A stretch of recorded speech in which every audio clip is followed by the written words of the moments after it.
Ayan guys, ito na lahat yung ating beef. In-slice ko na siya ng maninipis guys. Request ito ng aming alaga. So ayan, imamarinate ko siya ngayong gabi. Para mas malasa siya guys. Ayan, so 1 kilo itong beef. Maglalagay tayo ng 2 teaspoon na garlic puree. 1 teaspoon black pepper powder. 1.5 teaspoon na cinnamon powder. 1/4 teaspoon nutmeg powder. 1 teaspoon paprika, smoked paprika. 2 teaspoon salt. 1 cup yogurt. At 1/3 cup na olive oil. At syempre yung ating white vinegar, 1/3 cup. Ayan, haluin na natin guys. Tapos imamarinate natin siya ng buong gabi.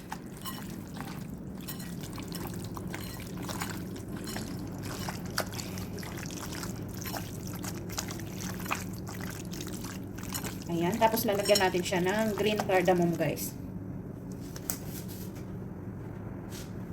Ayan guys, maglalagay tayo ng green cardamom. Ayan, so magluluto tayo ng ala shawarma. Shawarma ito guys, pero hindi natin siya ilalagay sa bread. Ayan, so marinate natin siya ng buong gabi para kinabukasan, pag iluluto natin, malasa na siya guys. Ayan.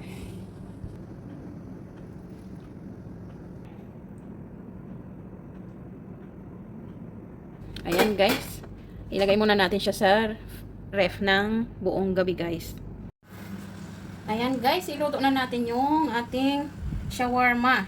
Shawarma kuno. Ayan, lagyan natin ng oil guys.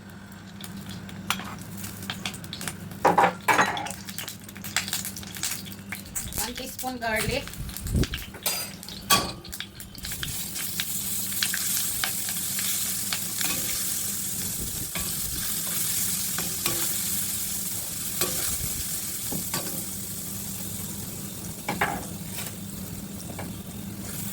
Ayan. Ilagay na natin yung ating beef. Ito na yung na-marinate natin guys ng isang buong gabi. Ayan. So ilagay na natin lahat.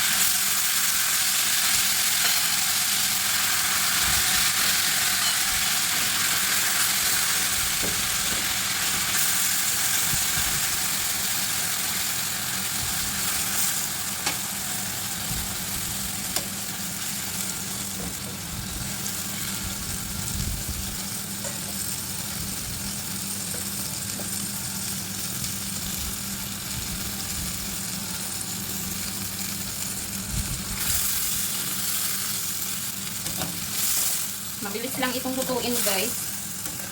Kasi pag matagal yung niluto, yung beef titigas siya.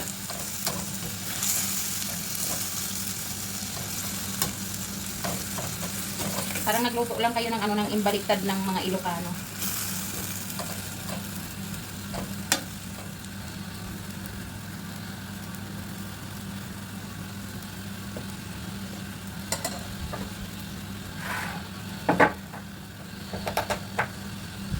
Ayan guys, so meron tayong tubig dito, 1/3 cup. Lagyan natin ng 1 tablespoon na corn flour. Ayan, tunawin muna natin.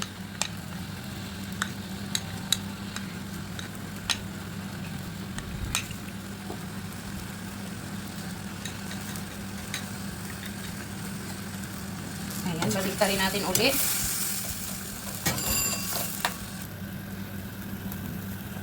Ayan guys, pagkatapos baliktarin, lagyan na natin ng konting corn flour.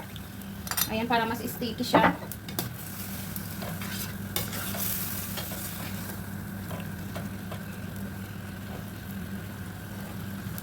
Ayan, ilagay natin yung ating parsley.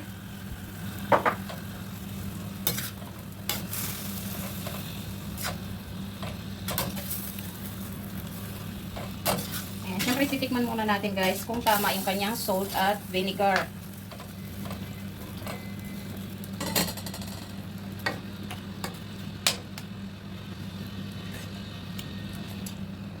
Ayan, magdagdag tayo ng vinegar. Konti lang. syempre ng salt. Ayan. Masarap guys kapag nag-aagaw yung asin at yung asim niya. Yung alat at asim pala.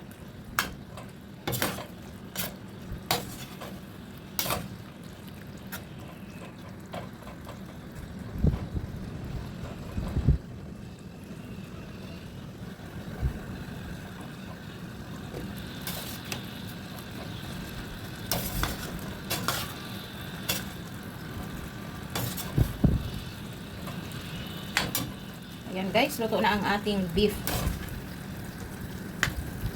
Ayan, so ganyan lang. Tapos papalisan natin siya ng curry fried rice at ng potato in oven.